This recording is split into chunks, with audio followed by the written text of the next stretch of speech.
தோட விட்டாங்க, அவ்வளவுதான், விடுங்க, அது வேற விஷயம். தண்ணிக்கு இம்பார்ட்டன்ஸ் கொடுக்க வேண்டியதுதான்.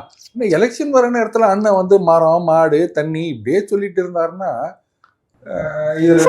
இந்த மாதிரி விஷயங்கள் அவர் பண்ணாலுமே ஒரு பக்கம் ஒரு கவனம் திரும்புது இல்லையா? இன்னும் சீமான் அவர்கள் மக்களை சந்திக்கக்கூடிய நேரத்துல நான் சொன்னேன், இந்த ரீல்ஸ் போடுறவங்க வித்தியாசமா யோசிச்சு ஏதாவது பண்ணுவாங்க, அது வந்து லைக் விழும், ஷேர் வரும், கமெண்ட் வரும். ஆனா கடைசி வரைக்கும் அந்த ட்ரெண்ட் ஓடாது, ஓட்டு வருமா, புரியுதுங்களா?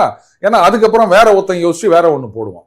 அப்படியே ஜனங்க களம் 8ல இப்போ இவருடைய சேவல் அப்படின்னா கபால் அங்க போயிருவாங்க. என்னன்னு உண்மைதான், அது ஓட்டெல்லாம் வராது, அப்படியே ட்ரெண்டிங்ல இருக்கணும், ஜனங்க பேசணும், காமெடியா இருக்கணும். அதுக்கு தானே அவர் கட்சி நடத்துறாரு. ஸோ அதுக்கு இந்த மாதிரி பண்ணிட்டு போறாரு. அடுத்தது இது எனக்கு என்னன்னா, மரம் ஆயிடுச்சு, மாடு ஆயிடுச்சு, தண்ணி ஆயிடுச்சு, நாளைக்கு வந்து நெருப்புக்காக ஒரு மாநாடுன்னு சொல்லிட்டாருன்னா என்ன பண்றது? கொளுத்தி விட்டுருவாரோ பயமா. நம்ம இங்க கொளுத்தி விட்டுனுக்கிறோம் இந்த மாதிரி ஒரு மாநாடுன்னு. அதுக்கப்புறம் ரோட்டோரத்துல இருந்து பீடி சிகரெட் பிடிக்கிறவங்கலாம் பேஜாரு.